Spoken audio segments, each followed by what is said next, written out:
Olá, sou o professor Lucas Pimenta, proprietário da Piscicultura Igarapé e atual coordenador do curso de pós-graduação em aquacultura pela Faculdade Arnaldo. Olá, eu sou o professor Alexandre, bem-vindo do Colégio Técnico da UFMG. Nós somos os apresentadores do Fishcast, o podcast da piscicultura brasileira. Isso aí. Roda a vinheta aí, Cardume.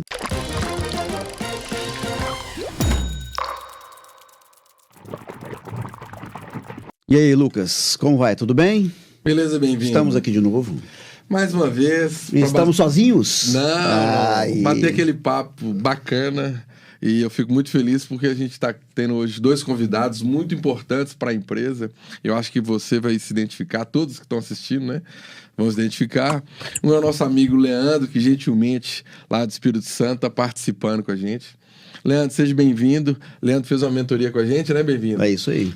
Teve excelentes resultados com a nossa ajuda, mas por capacidade dele.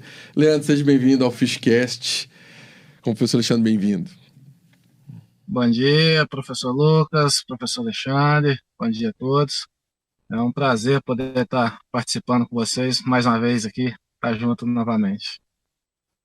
É isso aí. E também eu quero apresentar a vocês o Ariceu, também que trabalha, né, com piscicultura há muito tempo. O Ariceu também é funcionário público.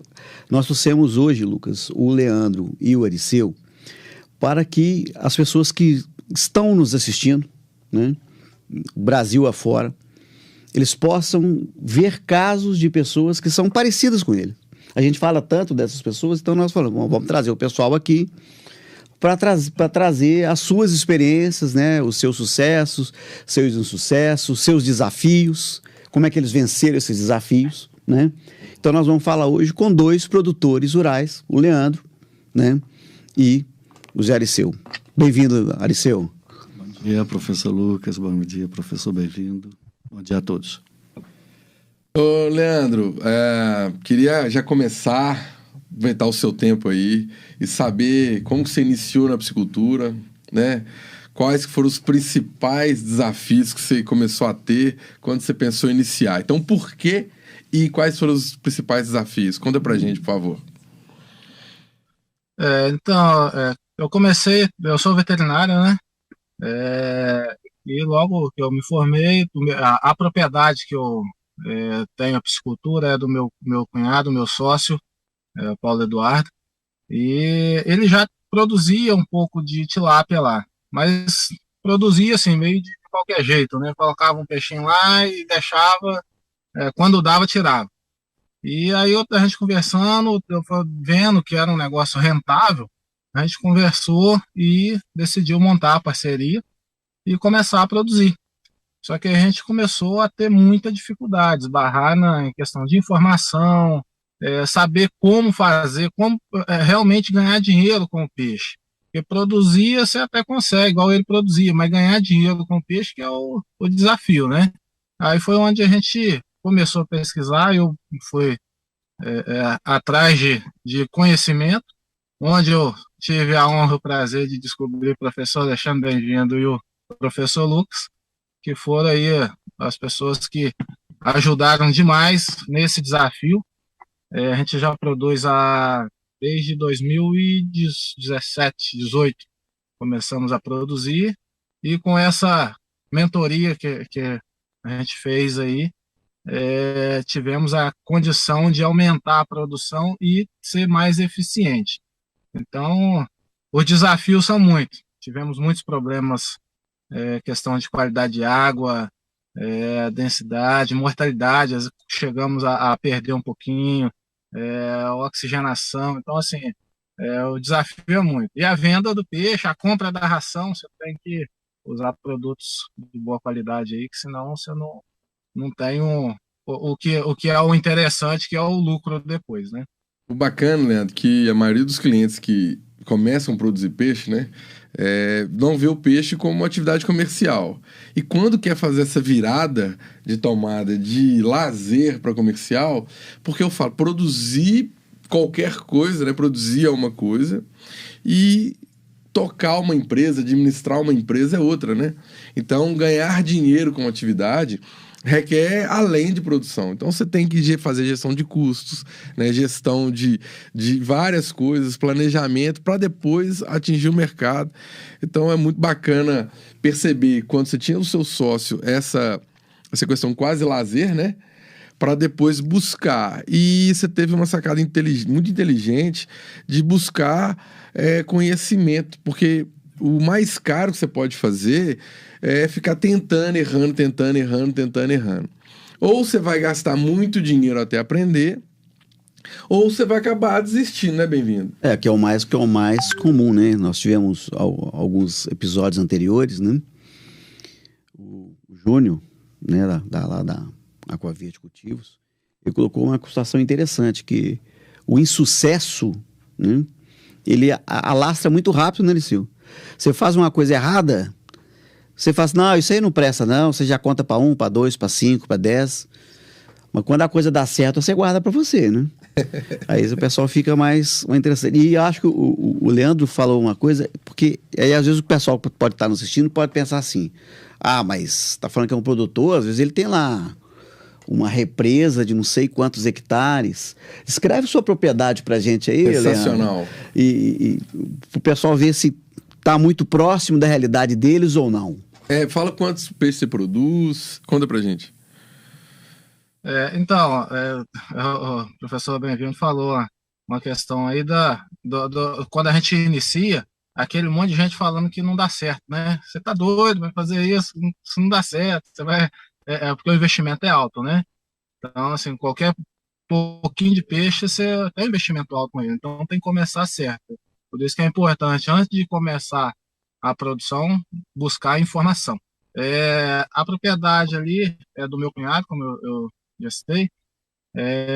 A gente tem um viveiro de 1.000 metros quadrados, e tem mais 3 pequenos, dá 150 metros quadrados cada um, e a gente tem uma pequena barragem de 7.000 metros. Essa barragem foi onde, durante a mentoria, nós começamos a produção no sistema de tanque-rede.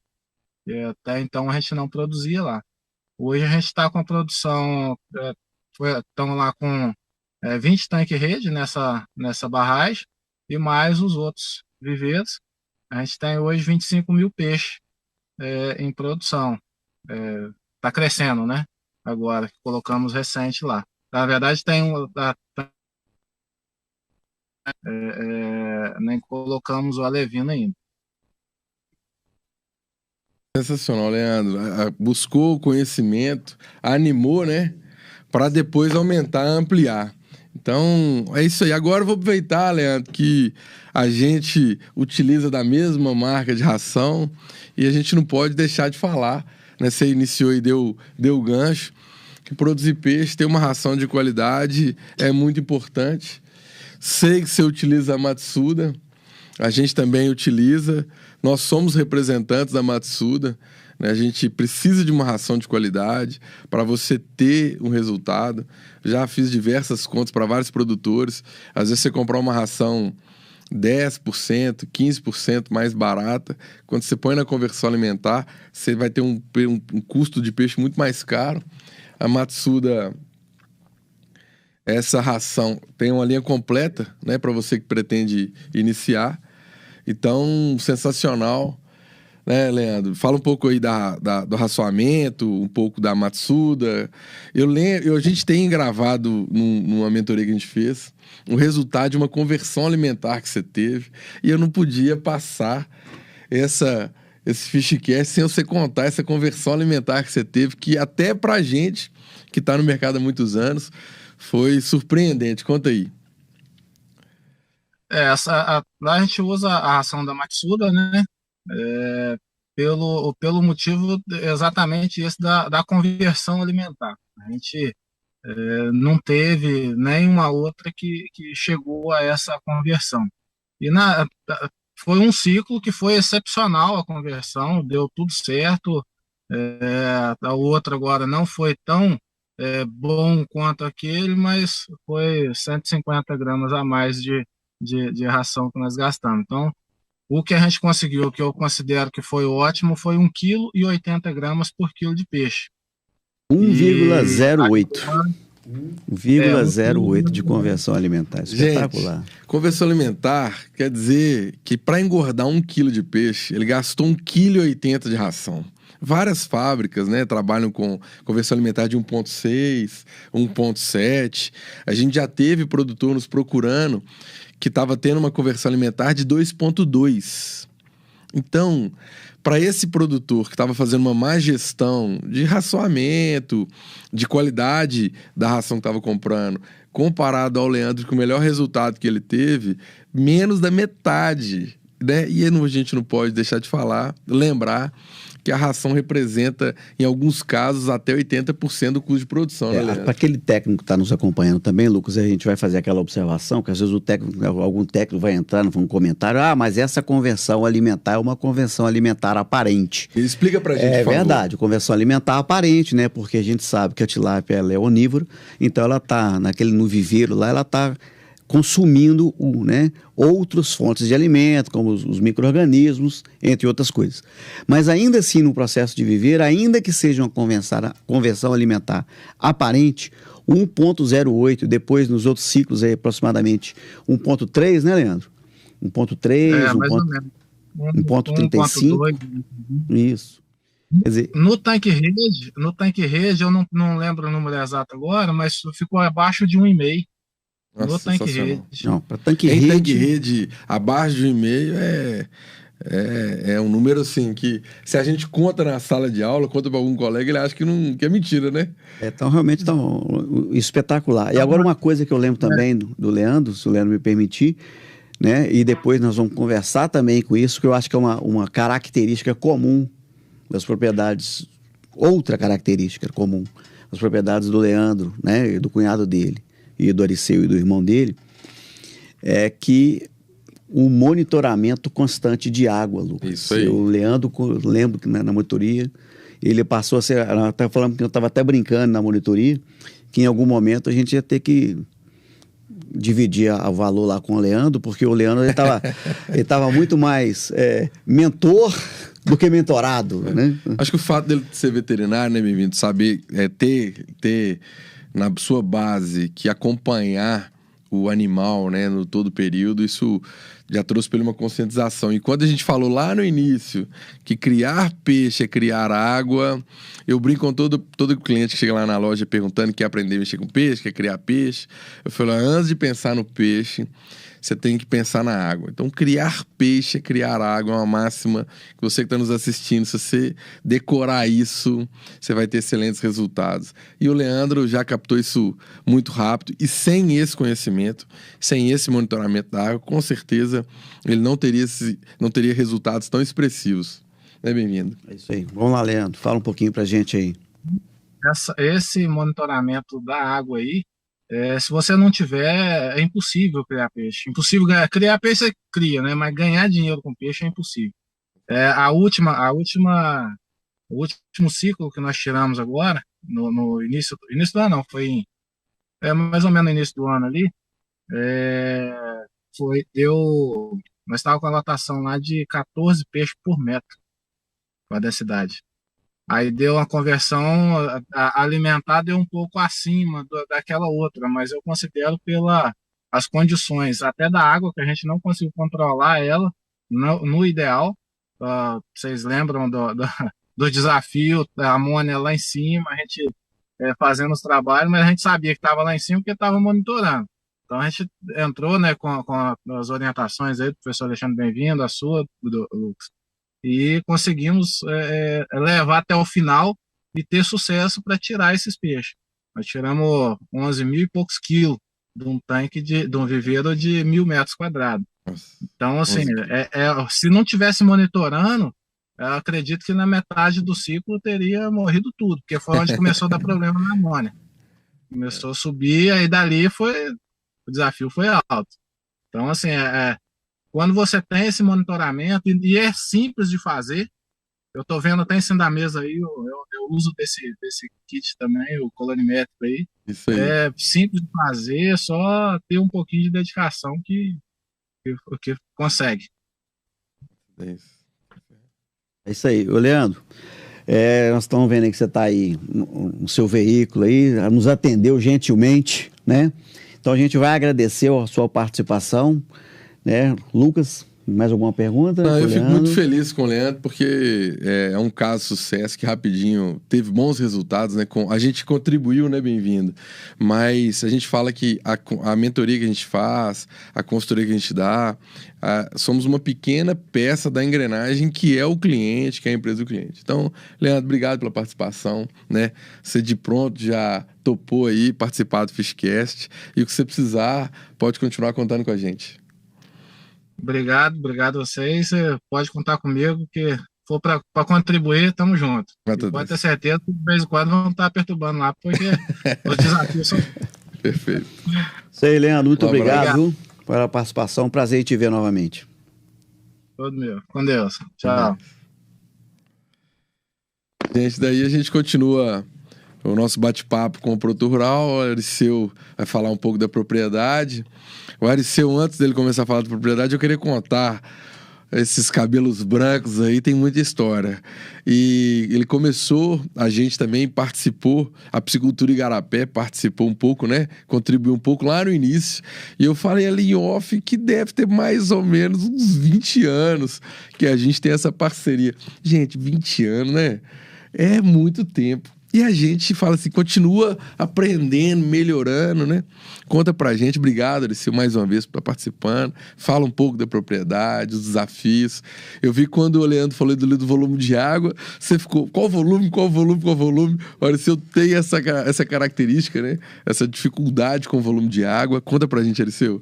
É isso aí, são mais ou menos 20 anos de história. Primeiro curso feito na Piscicultura Igarapé, lá nos idos tempos de Igarapé, com seu irmão. Isso aí, o Tassiano. Sumiu, o Tassiano, nunca mais. Não sei se vai ver, tem muitos anos que não vejo. Tassiano aí, hoje tá no futebol, mexendo com o cavalo. Mudou de área. Nós sobrevivemos, né? Estamos aí, você, eu, professor Bem-vindo, professor Rasguido, que fez o projeto da Via Mater, lá em casa, também muitos anos que não o vejo. E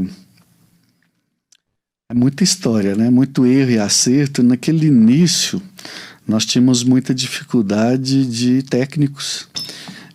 O Rasguido ficava quase louco para atender todo mundo, a piscicultura crescendo, e vocês lá na Piscicultura Igarapé também tentando... Aprendendo junto, né? Estávamos todos aprendendo juntos, mas era muita demanda para pouco profissional. A gente tinha dificuldade de achar a ração, não existia assim, uma ração bem balanceada mesmo para a piscicultura. A indústria estava começando, estava engateando na produção de ração para a piscicultura. Os técnicos para instruir,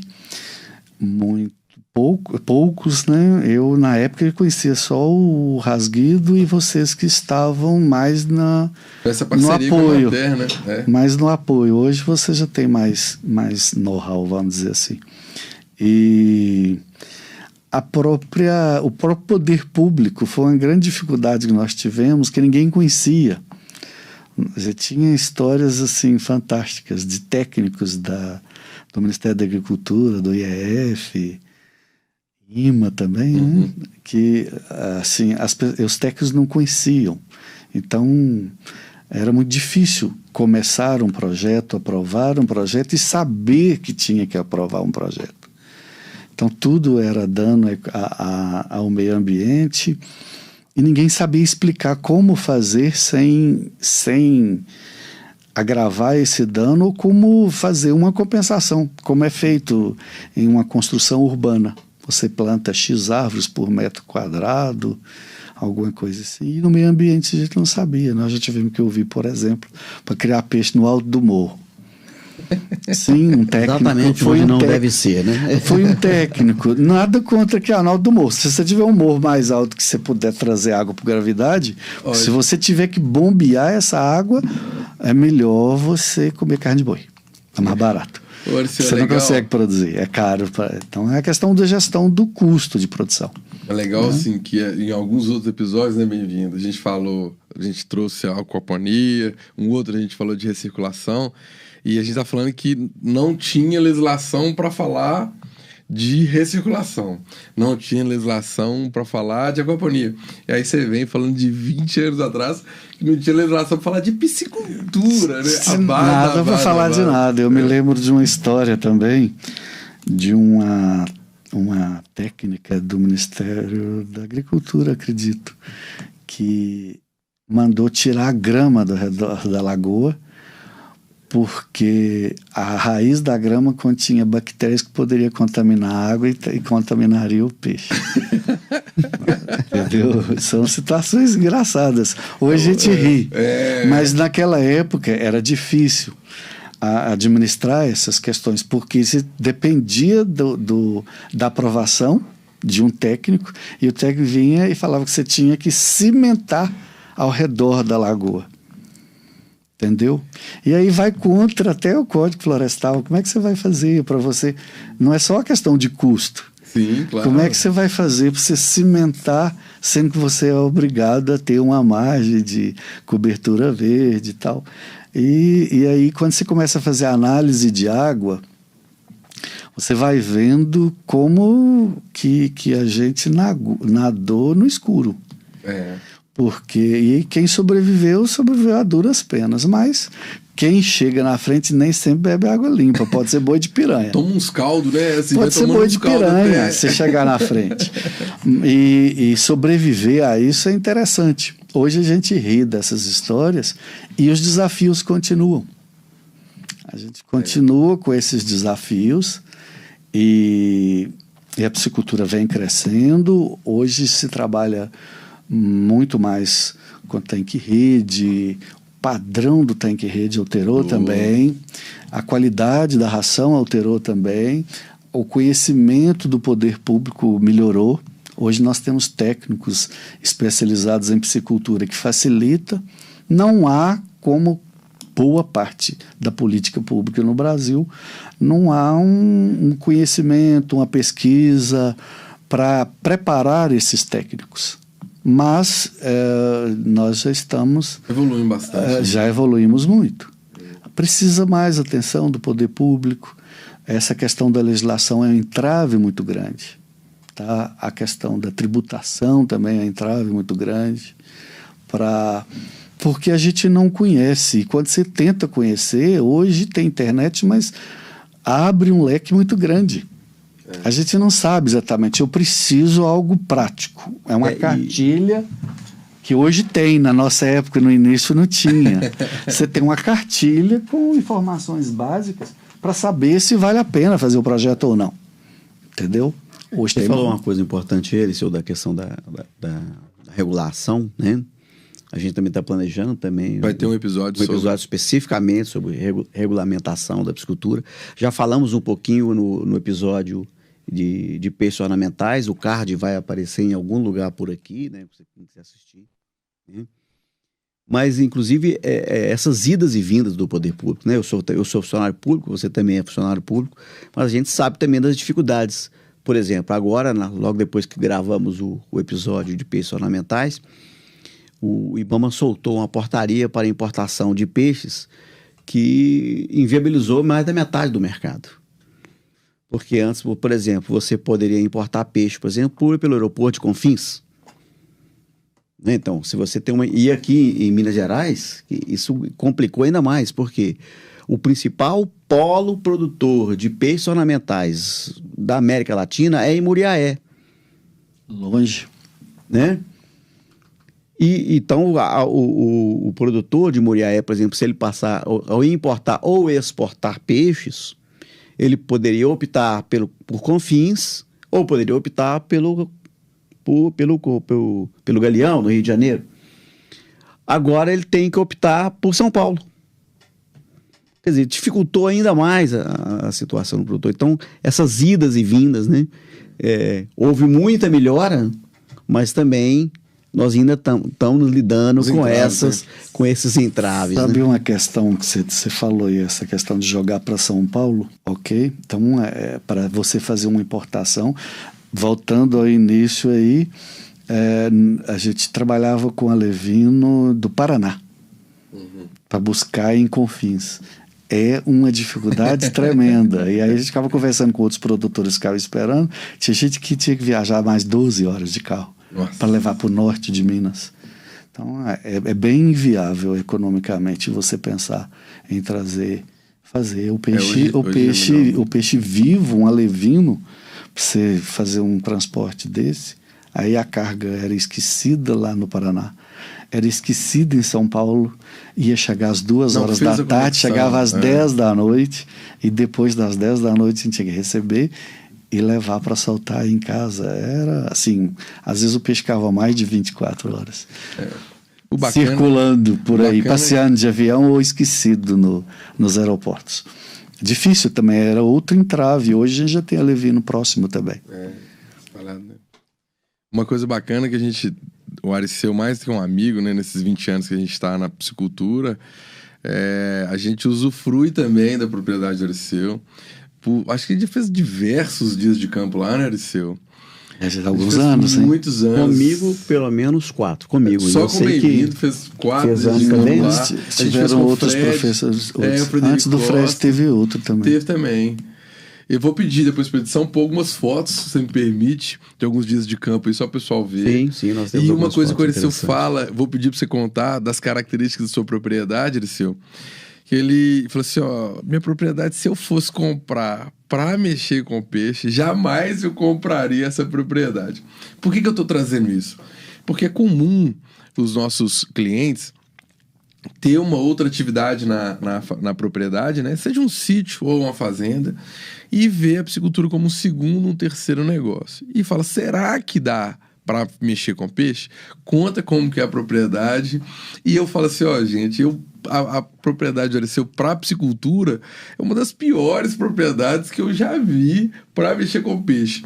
E nos dias de campo teve um cliente que falou assim, gente, se esse rapaz cria peixe aqui, lá na minha propriedade, eu vou criar demais. Então a gente leva lá, pelo nível de tecnificação do Ariceu, pelo tempo que ele já tem, né, mexendo, já passou por centenas de problemas, dificuldades, e é uma propriedade que a princípio não se mostrava, né, tão interessante para produzir peixe. Então conta como que é a propriedade, fala aí dos percalços e como você conseguiu solucionar um problema ou outro pra gente.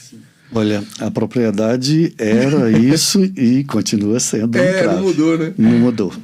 Não muda. Tem certos erros que você não consegue corrigir muito. Dá para você segurar a onda. Realmente a propriedade ela tem alguns pontos ruins e tem outros pontos bons. Ponto bom que tem que é muito próximo do mercado consumidor.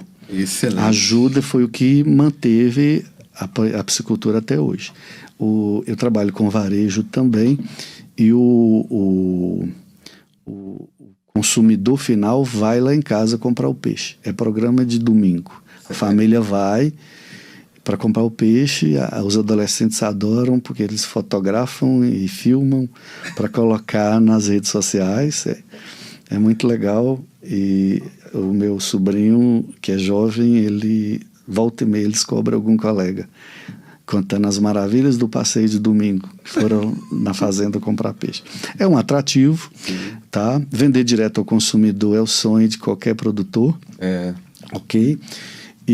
Mas aí isso ajuda. Estar perto de uma capital, por exemplo, implica a questão do aeroporto. Quando nós precisamos comprar do Paraná o alevino, facilita. A chegada da ração também. Preço melhor, né? Estar bem localizada em relação à ração, porque a gente também usa Matsuda e ela vem de São Sebastião do Paraíso. Caminho, Matheus Leme fica caminho, então o frete não fica tão alto. E são vantagens que na ponta do lápis fazem muita diferença. Mas agora os problemas. Lá tem pouca água, que para a piscicultura é problema. Tá? Se trabalhar com o meio natural é muito mais natural, é barato. Água. Pessoal, a gente faz o que é pouca água, né, bem-vindo? Assim, eu tenho muita água represada, são vários qual lagos. Qual é o volume de água, assim, a gente pensar no vários qual lagos. é o volume de água médio que você tem lá, de vazão a gente, de água? Quando começou, nós tínhamos uma vazão de uns 100 milímetros. Quando começou? Na seca. Na seca. Era. E depois, agora, nesses últimos anos que nós tivemos essa seca aí de 7, 8 anos, essa água diminuiu e nós sobrevivemos com recirculação. Então, basicamente, hoje você quase não tem água... Não, hoje eu estou voltando. Hoje eu estou voltando. Os 2 últimos anos a temporada de chuva foi melhor. Nós já temos um pouco mais, não os 100 milímetros. Essa água chegou a aumentar... 100 milímetros por hora? Ou... Não, 100 milímetros, um cano de 100 milímetros com vazão contínua. Nós fizemos recuperação de nascentes, a produção de água. Tivemos que fazer recuperação de nascentes. Essa água aumentou e depois veio a seca e essa água diminuiu. Então, fala uma coisa aí, Eliseu, que é uma coisa interessante, quando os produtores nos procuram, e a gente vai falar da questão da disponibilidade hídrica, né, disponibilidade de água, é muito comum a gente ouvir o fulano falar assim, eu tenho uma nascente lá na minha propriedade que dá para usar essa água. Eu falo assim, ó, se você tem uma nascente, deixa ela lá. Você não vai buscar água lá dentro da sua nascente. Mas a pessoa você tem que deixar a vazão natural da água. Você tem que deixar a vazão natural da água, aí lá na frente você pode usar essa água. Se você mexer na sua nascente, no final do ano que vem você já não tem ela.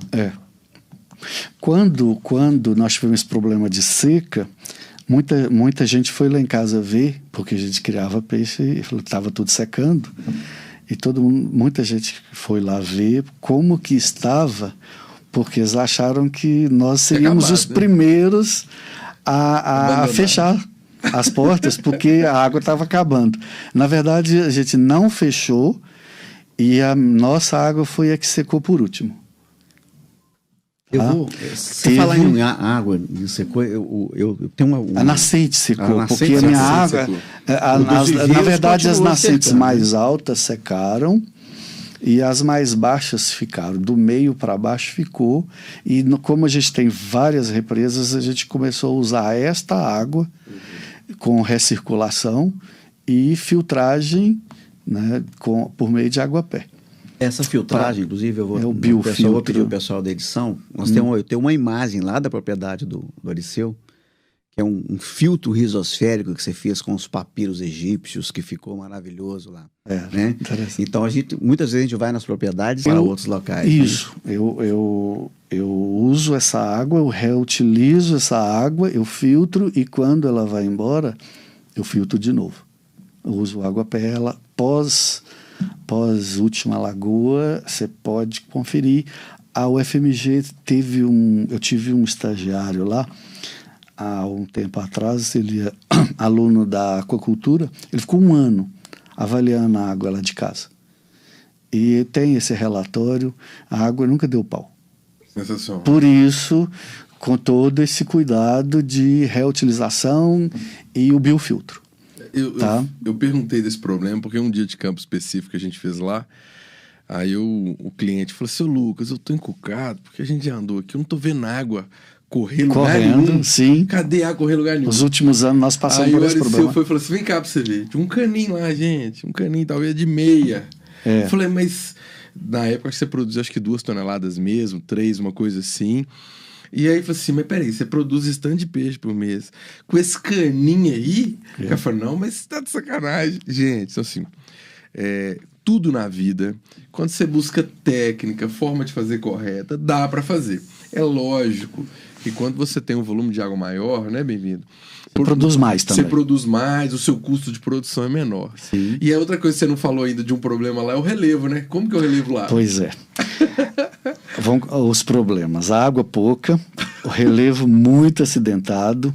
Para construir aquelas lagoas ficou muito caro. A gente gastou muito tempo e muito dinheiro e toda época de chuva a gente tem aquela preocupação se vai arriar ou não. Passamos esse ano sem maiores problemas.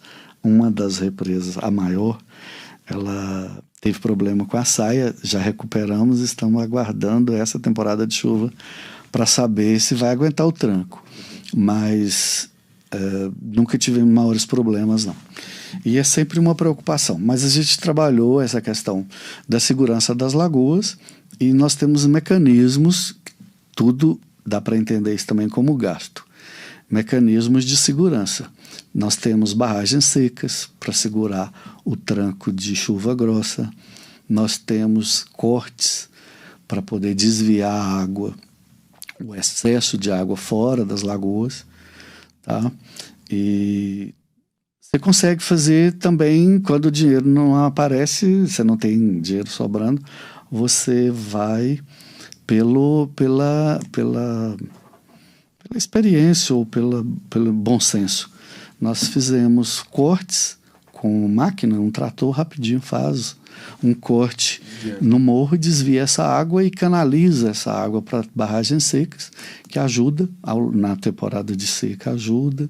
Você tem um pouco de água, ele vai infiltrando e alimentando as nascentes médias e baixas. Eu tenho contenções no alto também, para ajudar a alimentar essas nascentes mais altas.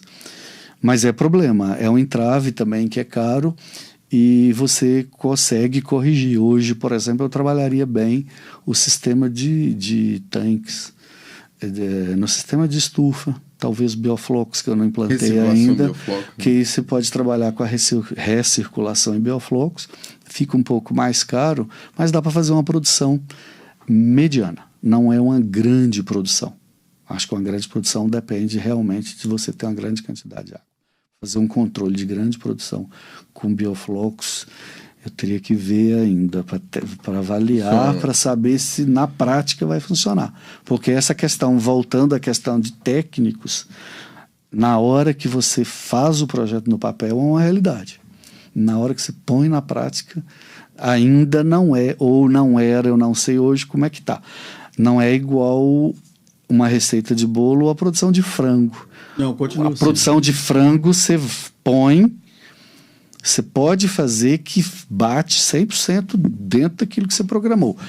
A produção em água é mais complicada, porque a água muda. Agora está ventando, está calor, está nublado, está frio, vem uma chuva de granizo. A interação do ser vivo a água com o altera ambiente muito. É muito diferente de um animal terrestre. É muito diferente.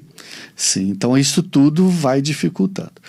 Então, nós já pontuamos a questão da quantidade de água, já apontamos a questão da topografia, são os dois maiores entraves. Um terceiro entrave que dá para corrigir um pouco mais, que não chega a ser tão problemático, é a temperatura. A temperatura ambiente, a região é fria. Estava aguardando você falar, falou, tem mais um probleminha aí, vamos ver se ele vai soltar ou não. É a temperatura. A minha água é fria e você consegue corrigir de alguma forma.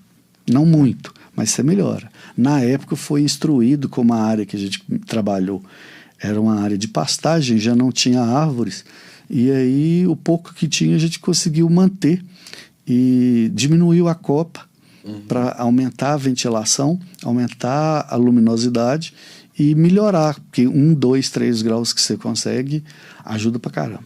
Ô, gente, eu não tô trazendo os problemas da propriedade do Ariceu pra vocês terem medo, não. Eu sempre falo no dia de campo, eu falo, ó, se aqui com técnica conseguiu sucesso, então quer dizer que você com técnica também, ou com, às vezes o clima também não é ruim, eu vou parar de mexer, eu não vou mexer, não dá pra mexer. Eu não tenho tanta água. Então, no caso do Ariceu, pouca água, uma topografia pouco favorável, o clima frio produz peixe. Então dá para você produzir, busca um profissional qualificado, né? Nesse tempo todo, o Ariceu teve a Emater no início com a gente, com a piscicultura Igarapé e Emater, depois você buscou, foi o Cubitsa? Foi o Cubitsa. O Cubitsa também teve uma participação nisso. A gente continuou vendendo ração. Uma hora ou outra a gente dá uma palpitada. Nós tivemos ainda, passou batido aí, um técnico que uma fábrica de ração tinha. Ele visitava as propriedades. Depois ele saiu, foi para outra empresa e a fábrica de ração parou. Esse técnico teve um bom tempo lá em casa dando apoio também. Foi logo depois do rasguido. Olha para você ver, gente. Nesse tempo todo, sempre os problemas não impediu o empreendedor, né, a continuar. E a gente teve a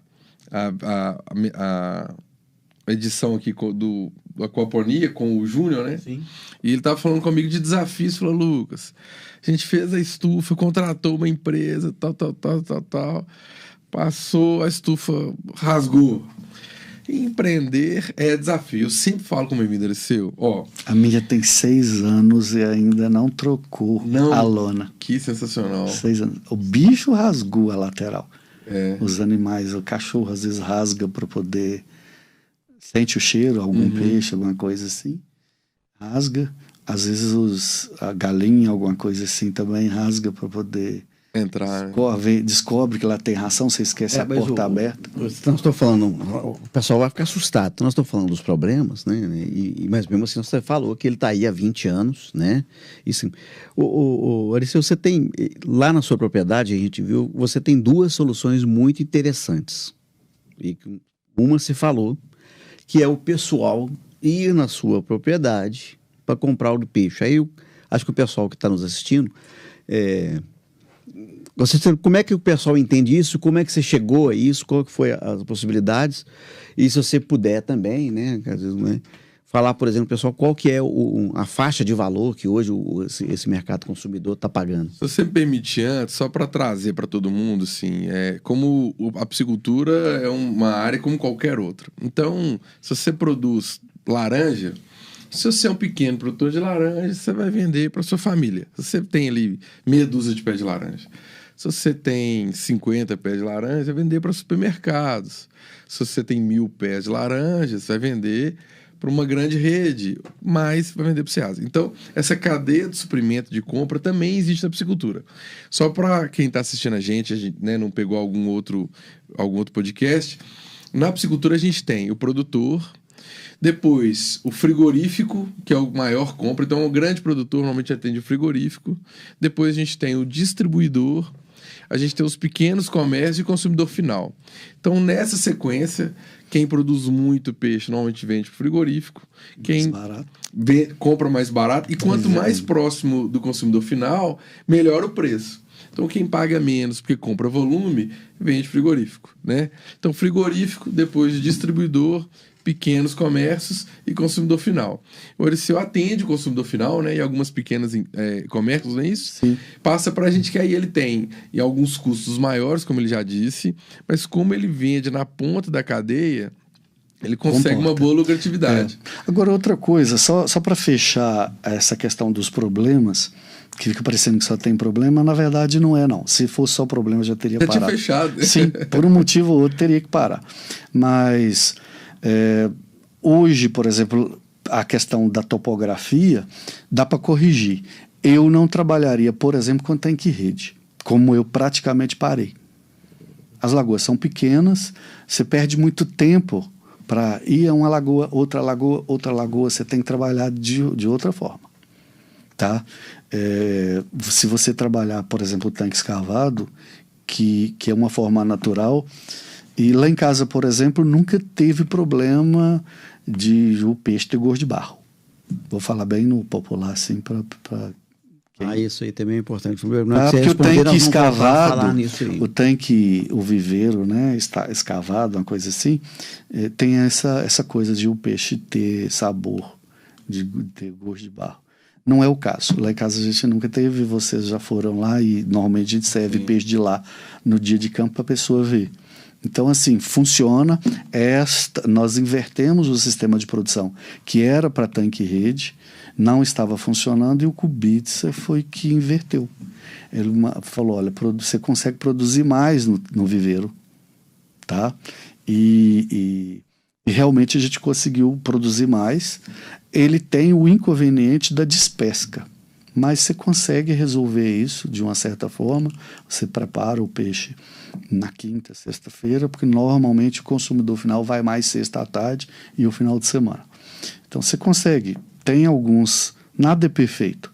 Então você consegue ajustar essa questão da topografia e trabalhar com o viveiro, porque o viveiro você não precisa de um espaço tão grande, tá? Você pode até fazer também, mas é outro esquema de produção. A gente está falando aqui de pequena propriedade, e é quase como uma economia familiar, a coisa mais de subsistência, assim, funciona desta forma. E A questão da temperatura, eu falei que você pode trabalhar com o máximo de luminosidade que você puder, resolve uma boa parte do problema. A falta de água ou essa troca de água, você pode trabalhar com recirculação, um sistema fechado, mais amplo, que lá em casa é bem, você joga na lagoa, passa de uma lagoa para outra, você bombeia isso. Tem a questão de custo, que você consegue trabalhar com uma produção menor. Você trabalha no final da cadeia e você compensa isso, tudo na ponta do lápis. Essas questões, essas falhas ou entraves que a gente tem, você vai corrigindo, tá ok? Tudo depende de quê? De técnica. Você vai ter que ter um bom profissional para te orientar. A observação ajuda pra caramba também. E você tem que ter curiosidade para verificar, para buscar informação. O grande entrave que eu vejo mesmo é as pessoas não quererem pesquisar, estudar. Acho que 100% das pessoas que foram lá em casa esbarraram no problema de não querer comprar um livro para poder aprender piscicultura. Não tem jeito. Não é piscicultura. O organismo aquático é diferente, né, dos animais terrestres. É mais fácil você olhar um boi deitado, mancando, com a bicheira. O peixe você não vê. Você não sabe o comportamento do peixe. Né? Uma galinha você vê, um porco você vê, mas o peixe você não vê. Então você tem que conhecer para saber como lidar. Não é que todo mundo chega com a ideia o seguinte: você tem uma água, um lago, você joga o peixe lá dentro, várias espécies, e joga comida de vez em quando, depois você vai lá e pega esse peixe. E vai ficar rico. E vai ficar rico rapidinho. Vai ganhar dinheiro, não vai dar trabalho. Não tive trabalho nenhum, não gastei quase nada e vou ficar rico. E qualquer investimento é uma empresa. Exatamente. Para dar certo, você tem que calcular o quanto você investiu, o quanto você está gastando e quanto que você vai vender o seu produto final. No outro episódio anterior que nós tivemos, eu falei que geralmente o pessoal que nos procura, né? Eu tenho uma nascente, eu tenho uma lagoa, eu tenho não sei quantas caixas d'água. Né? Aí eu quero comprar não sei quantos alevinos, comprar ração e vamos lá. E a gente, às vezes, tem que amadurecer esse cliente, né? Muitas das vezes ele não concorda. A maioria das vezes ele tem uma opinião formada. A maioria das vezes ele não aceita a opinião do técnico. A maioria das vezes ele não concorda. A maioria das vezes ele não concorda né? Tem um lado bom dele não concordar, né? Tem. Porque se ele não concordar e não fizer, é ótimo.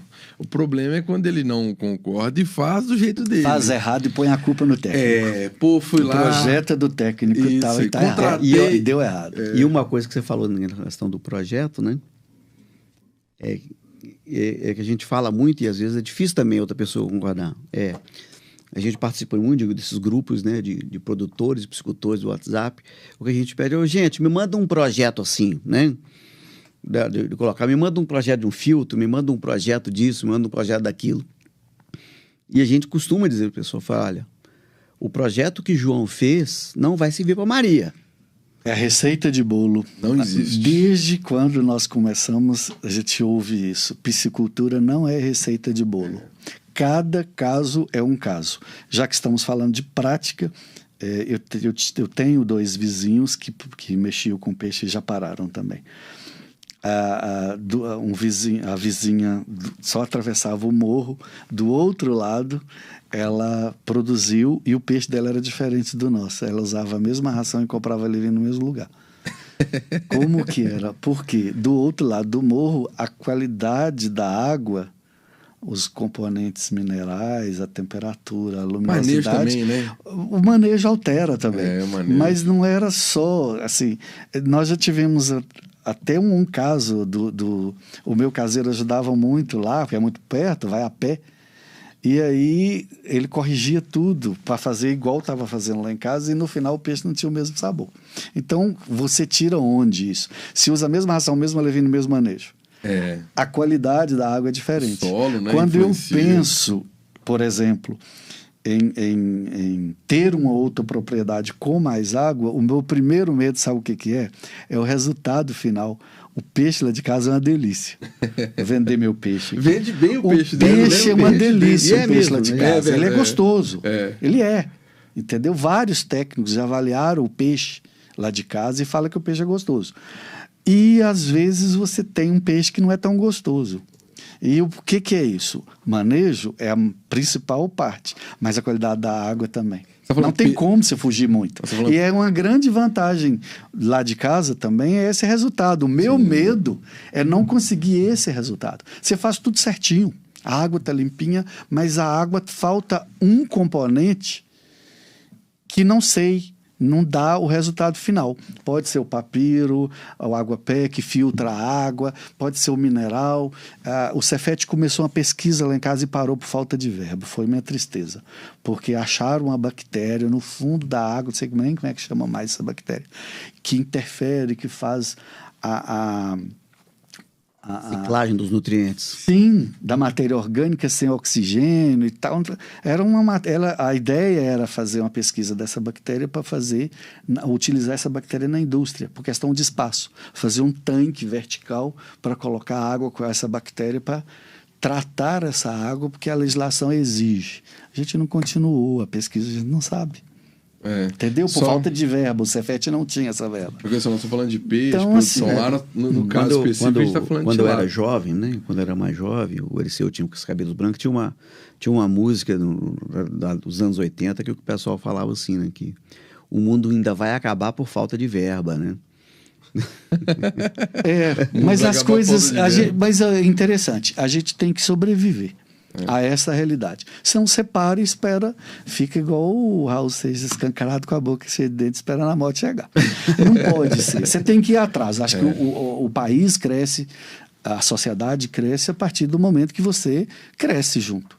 Ou você vai crescendo, o outro cresce, para construir. A gente está esperando o país crescer para a gente crescer. Eu penso que tem que ser o inverso. À medida que um cresce, outro cresce, você vai levando o crescimento em bloco.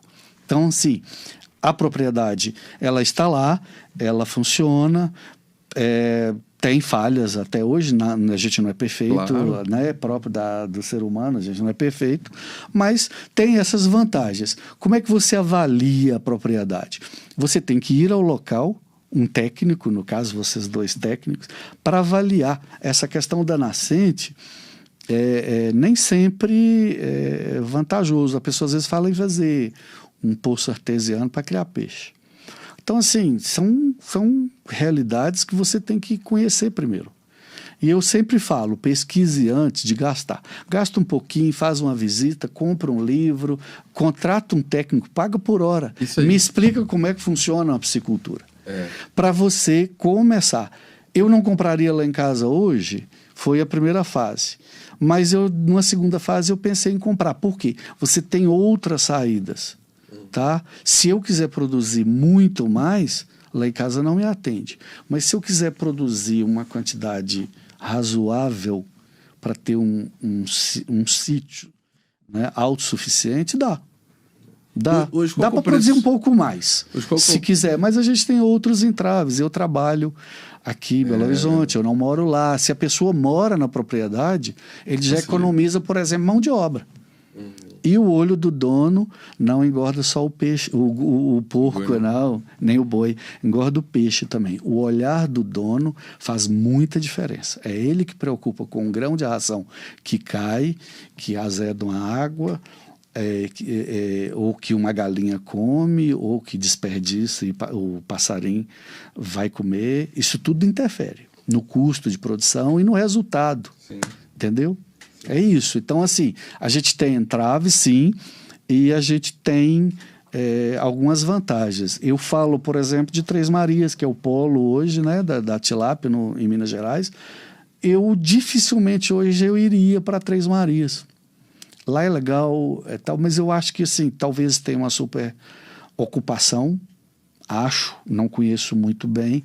Eu acho que tem. E, assim, com essa questão do Rio São Francisco diminuindo a vazão, aqui, volta e meia você tem entraves, baixa não sei quantos metros, viram um entrave de produção. É que você falou, nos últimos 2 anos, né, nós estamos em 2022, nos últimos 2, 3 anos, houve uma manutenção, né? Os períodos de chuva foram melhores, foram bons, né? Estamos chegando no terceiro agora, né? Mas então, já teve uma época, por exemplo, que a represa das Marias ficou com 6 a 8%. Sim, então, eu particularmente prefiro, eu sou muito perfeccionista, eu gosto de uma coisa que eu tenha um pouco mais de controle sobre ela. Se eu tiver uma água só minha, vamos dizer assim, tá? Eu tenho mais controle sobre o que está acontecendo ali dentro. A água de Três Marias é uma água que tem várias... E não é sua, né? É a água da União, né? Não, assim, não é a questão de ser propriedade, sim. Mas eu tenho mais controle. A minha água nasce numa minha propriedade, eu guardo a água da chuva, mas assim, é menor, claro.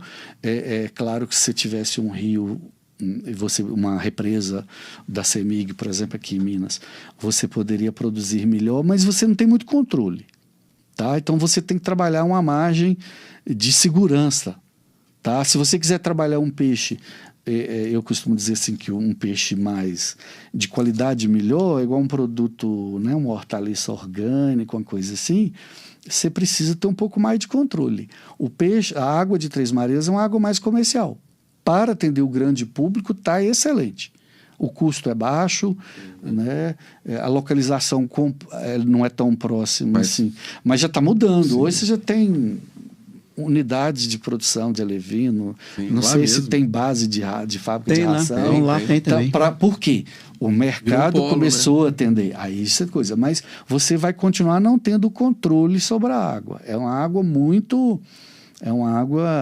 eu diria assim, quase perigosa, né? Porque com essas mudanças climáticas, chegar a 6 ou 8% de capacidade, se você aumentar muito, e outro ponto também é que a produção é nova.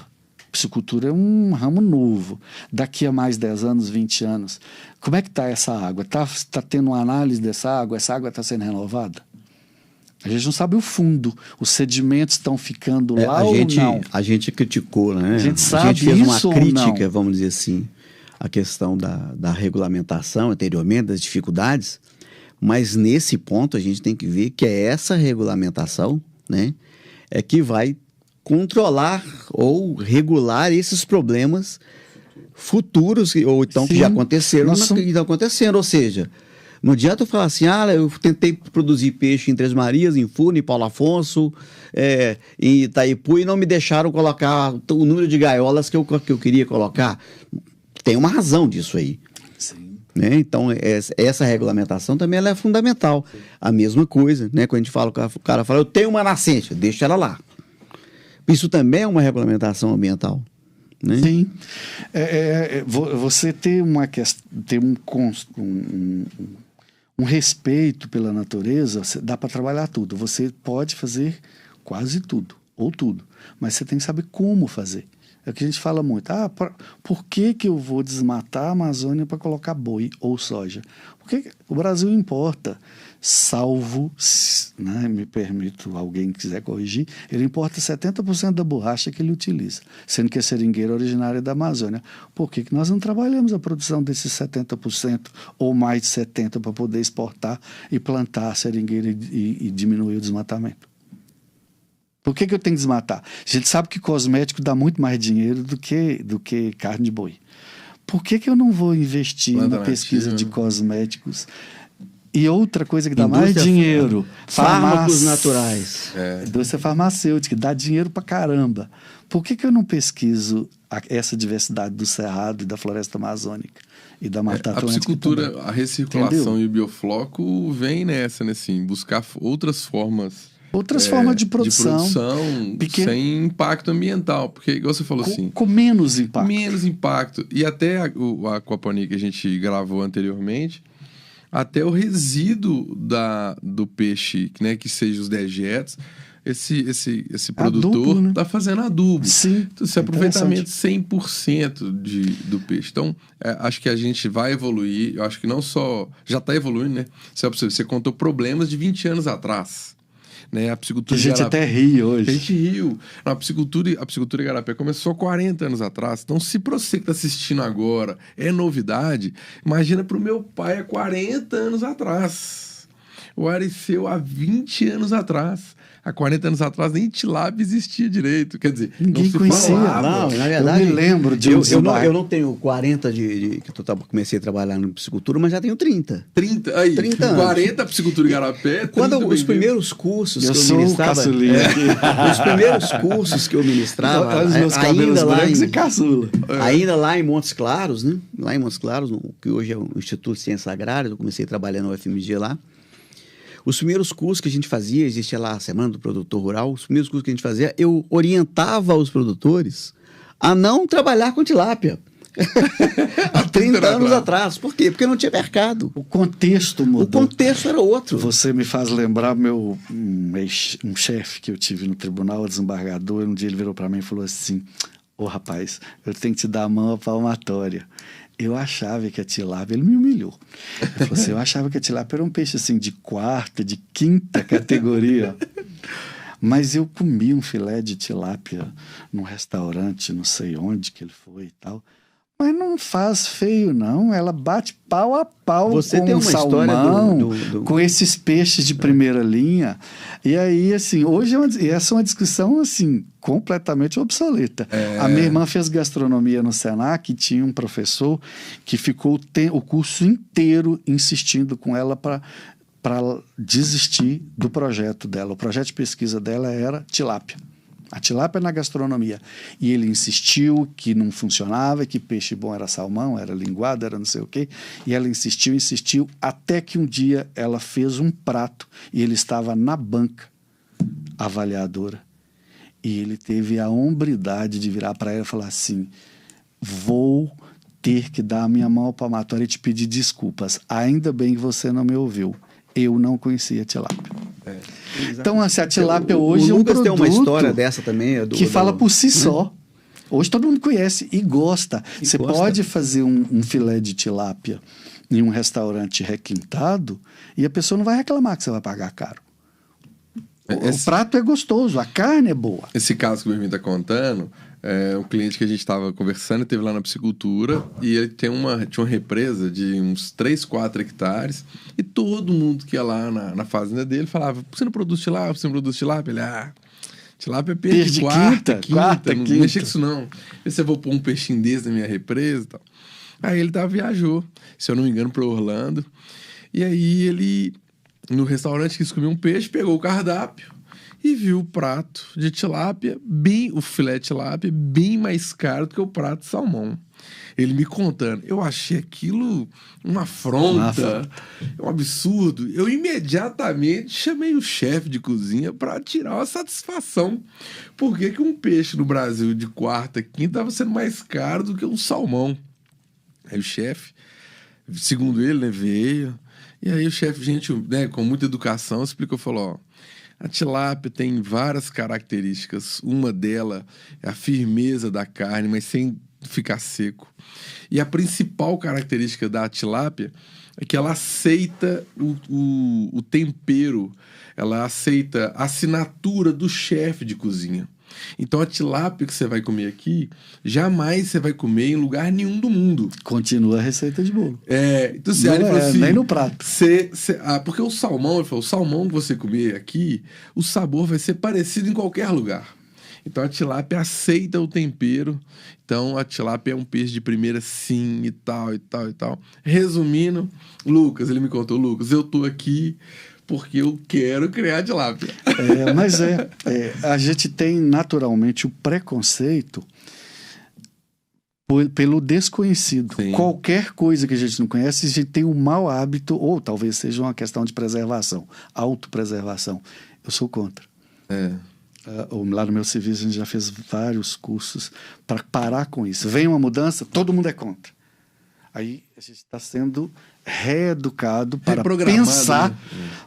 Vem uma mudança. Beleza, vem uma mudança. Me explica melhor. Primeiro ponto, qual mudança?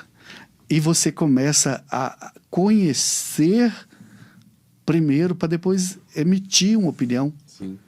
Tá? A gente fica parecendo o papagaio. Só repetindo o que está... Agora, com as mídias, né, de internet, está muito assim. A gente vai repetindo.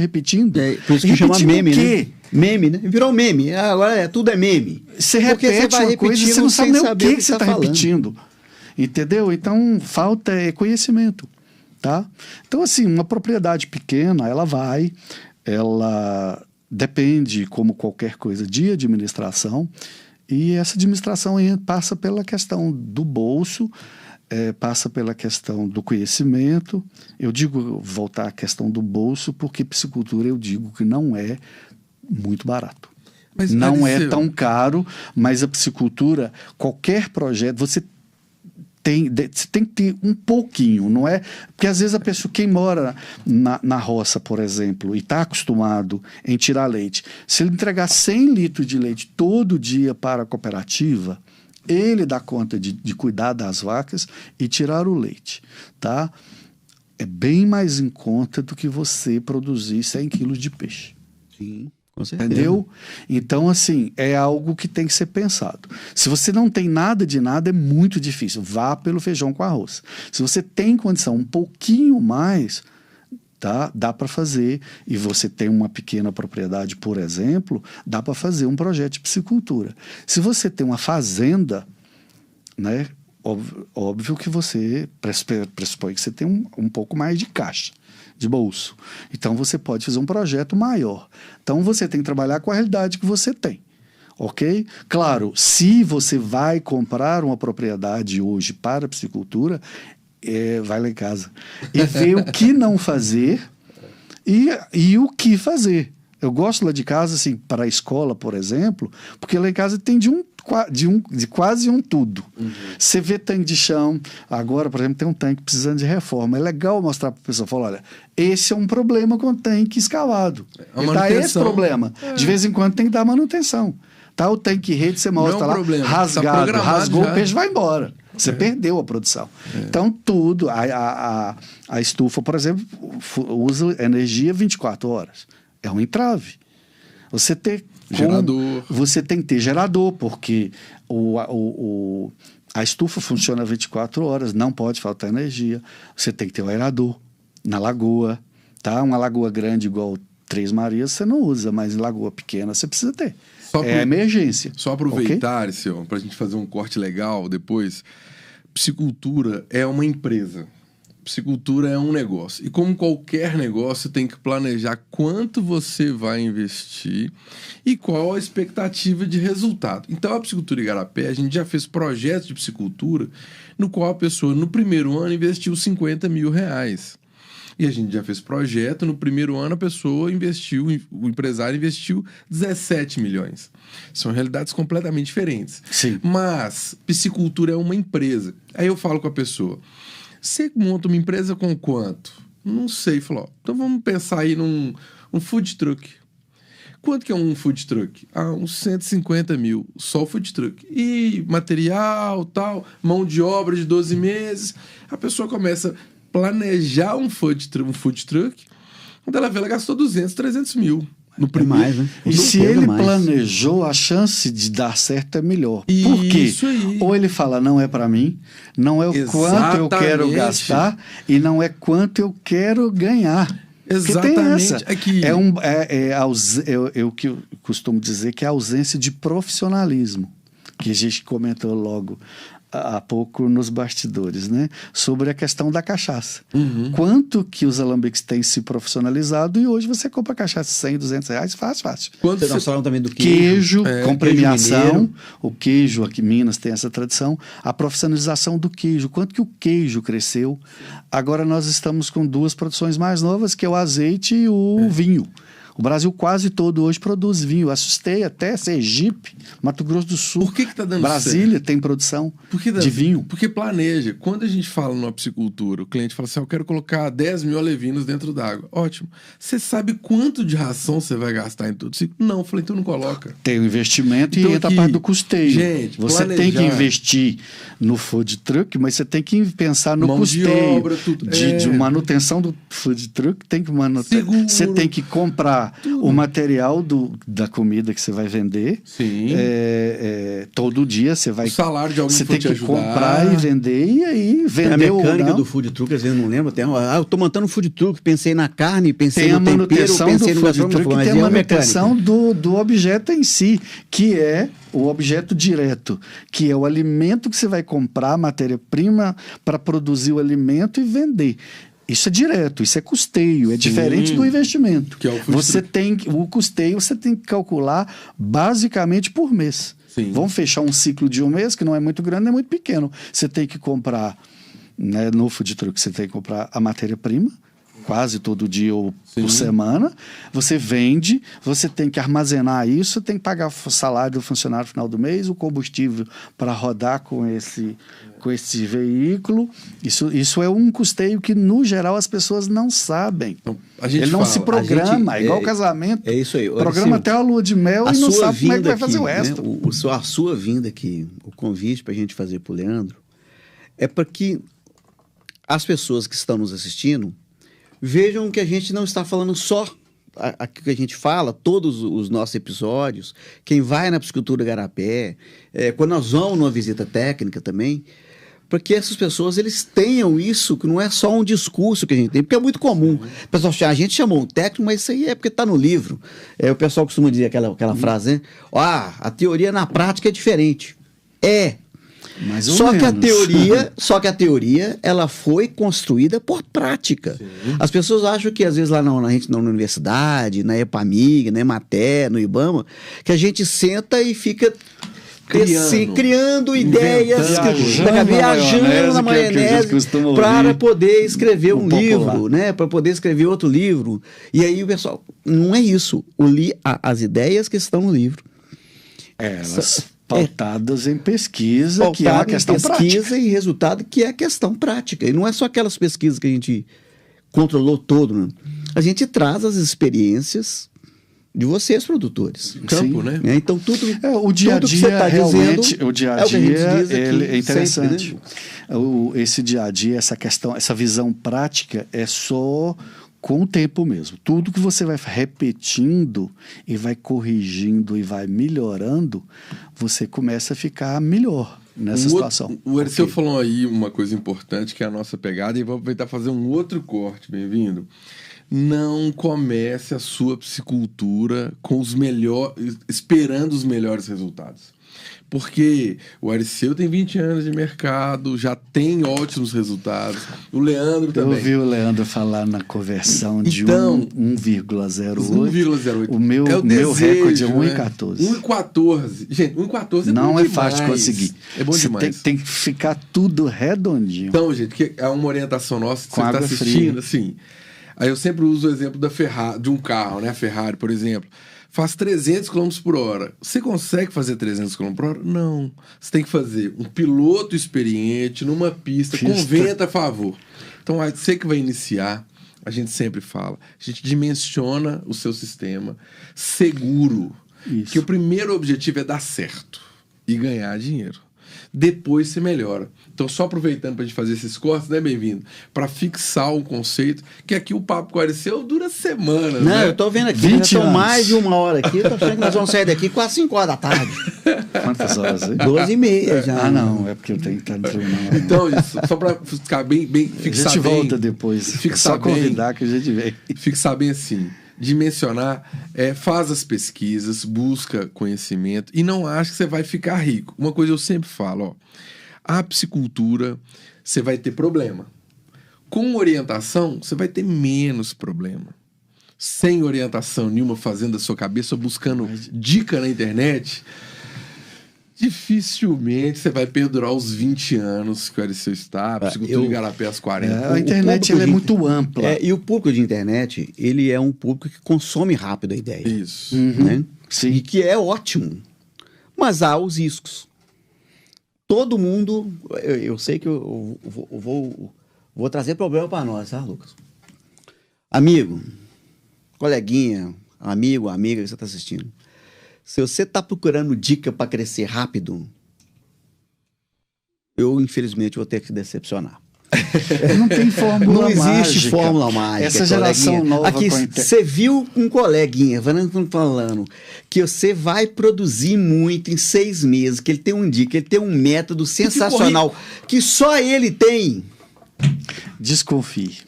É o bilhete de loteria premiado. Desculpe, quem tem amigo. Não vende. Tá? Eu me lembro, já que dessa questão de vivência, na prática mesmo, teve um terceiro produtor lá perto de casa que pegava o alevino de qualquer jeito, esses tipos de rio, pegava uma tilápia e jogava lá dentro, ia jogando ração e não tinha controle de nada e produzia, ele ia produzir 5 toneladas de peixe todo mês. Eu olhei e falei, olha, me ensina. Nós falamos a Ele mesma não coisa. Ele não quis me ensinar porque ele ia ficar rico e eu ia concorrer com ele. Tem muito cliente que fala 2 ou isso 3 também. meses depois ele já tinha parado porque ele não conseguiu. Então, assim, não tem fórmula mágica, tudo tem trabalho, tá? O trabalho rural, ele é bem... Você pode evoluir, melhorar e tal, mas ele não é um programa de computador que você faz, joga... É um trabalho. Você faz um vídeo aí e joga, cola milhões de visualizações em um dia, você começa a ganhar muito dinheiro. A área rural não é assim. Você pode cuidar de um pé de laranja com mais cuidado. Ele não vai produzir da noite para o dia. A tilápia é a mesma coisa. Você vai pôr o alevino, você pode produzir em 5 meses.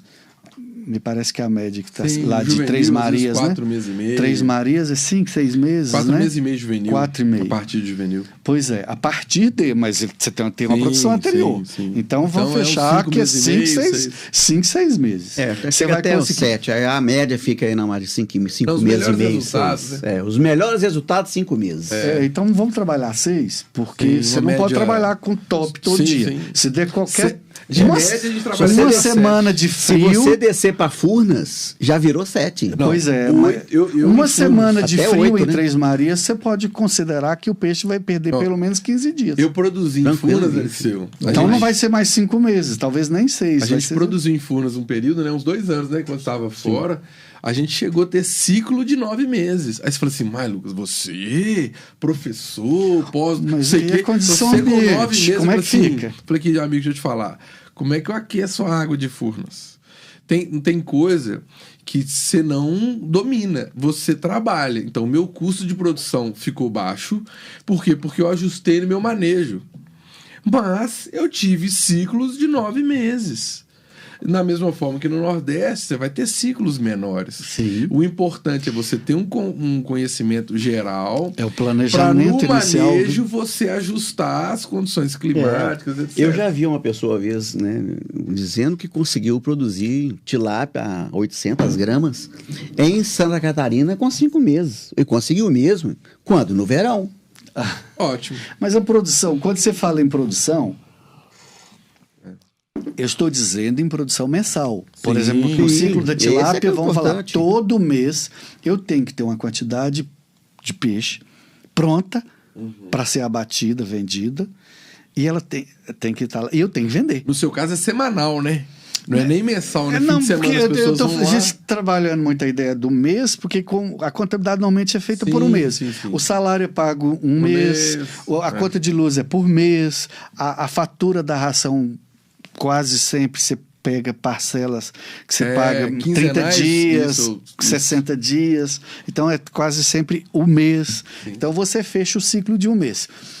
Eu tenho que produzir de uma forma tal, que a gente chama de escala de produção, né? Eu tenho que organizar isso contabilizando o período de inverno, período de chuva, Sim. Tá? E o período de seca brava, que é o meu caso, que a água diminui. Até isso eu tenho que planejar. Eu tenho que planejar bombeamento de água, eu tenho que planejar até onde essa água vai aguentar, filtrar, porque ela tem evaporação. A sua densidade de... Tudo, você tem que avaliar essas questões. Então, assim, às vezes a gente assusta a pessoa e depois a gente volta, a gente morde e assopra.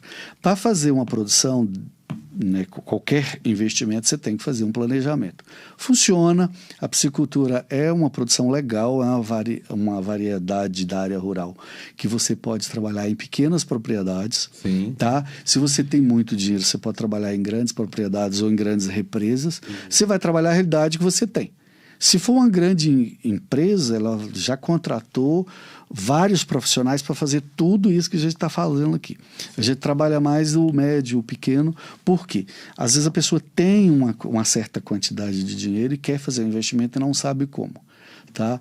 Então, assim, a piscicultura é legal, é diferente, eu gosto muito, porque eu não gosto de boi, é muito grande e eu ter que depender de mais de um para fazer é complicado. E um peixe ali, um lote ali, eu sozinho, ali eu fico lá em casa, às vezes no final de semana sozinho, eu consigo tratar do peixe, eu consigo atender o cliente que chega. Então, assim, é uma realidade que você também tem que avaliar.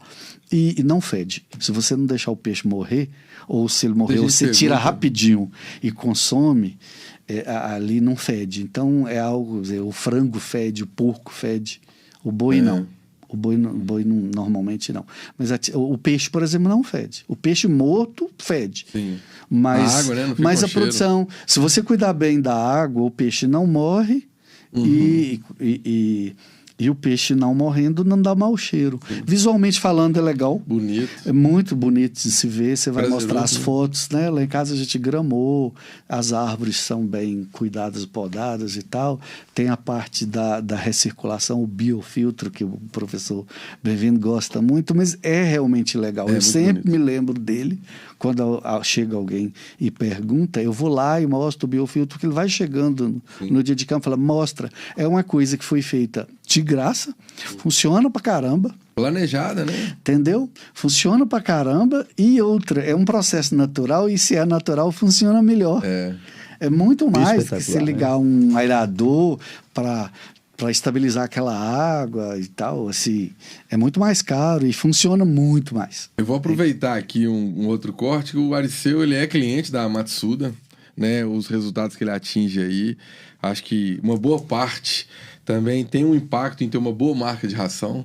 O Leandro, que atingiu essa marca de 1,08 dos nossos todos os clientes que a gente tem. Eu não me lembro, vou ser bem honesto com você. Eu já ouvi dizer, até que a gente brinca de conversão alimentar negativa, já ouvi dizer. Mas eu nunca vi, do tempo que eu tenho, eu nunca vi uma conversão de alimentar. O sonho do Nivaldo lá, meu colaborador lá, é fazer 1 por 1. Então, na literatura eu já vi. Agora você pode contar pro Leandro que compra a Matsuda, o Ariceu também compra a Matsuda. Se eu contar isso pro vai morrer querendo fazer 1,7. Se um conseguir 1,8, ele tem que fazer 1,07. 1,07. Então, gente, aproveitar aqui, ó. O Ariceu tá aí, cliente da Matsuda. O Leandro passou recentemente. Garoto Matsuda, 10% nós somos representantes da Matsuda. Aí, ó. Nós somos representantes da Matsuda. Vou pedir pra pôr o link aí, o telefone. Lá tem equipe bacana que te atende, né? O Thales que te atende lá, não é? É o Thales. O Thales te atende lá. A gente tem o Marcelo Dantas, tem a Maria também.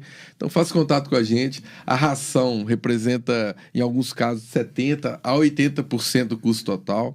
Então, se não for comprar uma Matsuda, não tem problema não, mas compre uma ração de qualidade, né? Com preço legal. Não busque o melhor preço. Nem na ração e nem na Levino, né, Bem-vindo? Sim. Não busque. Tem que pensar o custo-benefício. Já que você está falando de ração, tem que ser o custo-benefício. Ela não pode ser muito cara. Sim. Tá? Não adianta você comprar mais cara achando que é melhor, não. Você tem que comprar uma ração de boa qualidade, fazer uma análise dessa ração, porque o resultado é que vai dizer se a ração é boa ou não. Eu até não falei da qualidade da ração, porque o representante falar da qualidade da ração, né, claro que vai falar bem. Mas a gente está aqui com 2 produtores trazendo os resultados que utilizaram com a Matsuda, né? Mas a gente sabe que tem outras marcas também. Eu sempre falo sobre preço, Ariceu. A ração, a base da ração é milho e soja. E a milho e soja é uma commodity internacional baseada no dólar. Então, se você vê uma ração muito mais barata, com preço, fique atento. Porque se a cotação, a base da ração é milho e soja, e a milho e soja acompanha o dólar, você não vai achar ninguém que faz milagre, né? Então tem outras marcas boas, e eu sei, porque a gente acompanha, as marcas, vamos falar assim, de primeira prateleira, tem os preços muito próximos, né? Então, se você quiser comprar a Matsuda, compra com a gente, clica aí e conversa com a gente pra gente... Gente, eu tô achando assim, eu conversa, mas eu tô achando que nós vamos sair daqui só no domingo. Nós estamos gravando na sexta-feira, tá, gente? Perfeito. Mas a coisa tá indo. A cerveja é só depois das 6. Também, mas não vai dar tempo, no né? meu caso é depois das 8. A gente vai realmente esticar, eu acho que o nosso objetivo hoje que é trazer para quem está nos assistindo, o produtor, a pessoa que está interessada em piscicultura, para aquela pessoa que é só curiosa na piscicultura, né? Trazer esses dois produtores, pequenos produtores, buscar essa realidade, né? Tá vendo que não é nem um bicho sete cabeças. Sim. E que também não é o milagre, né? Eu falo, é a forma milagrosa. Eu falo que a única pessoa que eu Me deixa só uma parte aqui, é uma questão bem interessante. A gente agora está na moda o extremismo. Sim. Tá? Ou ser 100% para cá ou 100% para lá. Ou talvez 200 para cá ou 200 para cá. Pra lá. E eu me lembro muito da minha avó, que nasceu em 1901. Ela sempre falava que ia sair do caminho do meio. A piscicultura ou qualquer coisa na vida não é milagre, tá? Você não vai fazer da noite pro dia, você não vai ficar podre de rico. Você tem trabalho, mas também não é uma coisa que você não vai fazer. Não é inviável, não. É um trabalho como outro qualquer. Você precisa planejar, pensar, avaliar, conhecer e avaliar se aquilo na teoria que você levantou vai atender aquela sua expectativa. O erro de expectativa é que é ruim. Eu imagino que eu vou produzir muito, né? E trabalhar pouco e ganhar rápido, sem gastar, e o resultado é outro, não é assim. Eu conheço a história de um cara que conseguiu produzir muito peixe a partir de pouco, mas isso tem mais de 2000 anos. Mas aí é extremo. Não é o caminho do meio. Nós estamos falando de extremo. Milagre extremo. Milagre, exatamente. Milagre extremo. Só não tem Jesus Cristo nascendo todo dia. É só esse cara mesmo. Dinheiro, né? E ele não fez para ganhar dinheiro, né? Entendeu? Gente, o Ariceu, nada contra querer ganhar dinheiro. O dinheiro legal e não, moral é bem-vindo. Mas a realidade é essa. Dinheiro, né? É você trabalhar como mortais que somos. Você pode trabalhar bem, mas você vai ter que trabalhar, tá? Não é uma pena, é um dia a dia. Você tem que gostar. Isso. Gostar do que faz te ajuda muito, porque fica menos pesado e o conhecimento te ajuda também a chegar mais próximo daquilo que você está pretendendo. E mais do que fazer o que gosta, é gostar do que faz. Né? É isso que eu acho que é talvez importante. Ariceu, espetacular. Assim, não podíamos ficar aqui horas, dias conversando. Eu espero que a gente tenha outras oportunidades. Vamos chamar de novo. Com certeza. Eu acho e assim, eu acho que uma sempre estivemos, fazer uma coisa bacana é a gente marcar um dia de campo lá na Fazenda Ariceu. E talvez isso virar um episódio do Fishcast, né? Aí vai ser... poderia pensar até um pouco diferente, porque o dia de campo tem muita... A dinâmica é outra. A gente faz só gravando e depois o dia de campo é outra. Você pode fazer um assim, mas de repente mostrar o dia a dia. Isso. Só a gente, por exemplo, fica mais fácil para atender e direcionar. Porque o dia de campo é interessante que cada grupo que chega tem uma dinâmica diferente. E cada integrante ele tem um interesse diferente. Para atender a todos, assim, no contexto, fica difícil. Você tem que montar um esquema para... Espetacular. Então, que não dá para dar atenção total a um, né? O grupo tem que ser atendido, então dá para fazer várias. Ariceu, umas ordens. Quando a gente planejou fazer o episódio trazendo o produtor, o primeiro nome levantado por mim, por bem-vindo, foi o seu. Tenho certeza, né, que você ia aceitar. Resistir um pouco. É difícil e tal, mas fico muito feliz. Tinha certeza que o papo ia fluir, como sempre flui, né? E fico muito agradecido. Já está convidado para um próximo. A gente vai definir, você vai participar. Vocês vão ver a carinha do Ariceu mais vezes, porque tem muito conhecimento. Espera que o cabelo esteja só mais branco, porque está caindo. Muito obrigado. Você que está assistindo, nos envia as mensagens, né, Bebida? A gente vai respondendo, tirando dúvidas. Qualquer coisa, nos procure nas mídias sociais também. A gente encerra hoje com a participação do Ariceu. A gente teve anteriormente a participação do Leandro lá do Espírito Santo. E nos acompanhem, sigam e vocês vão aprender muito mais, vão ter muito mais informações. Gostou? Dá aquele like, compartilha e aguardamos vocês nos próximos episódios. Obrigado, Lucas. Obrigado, Ariceu. Obrigado, Leandro. Até mais, gente. Com Deus.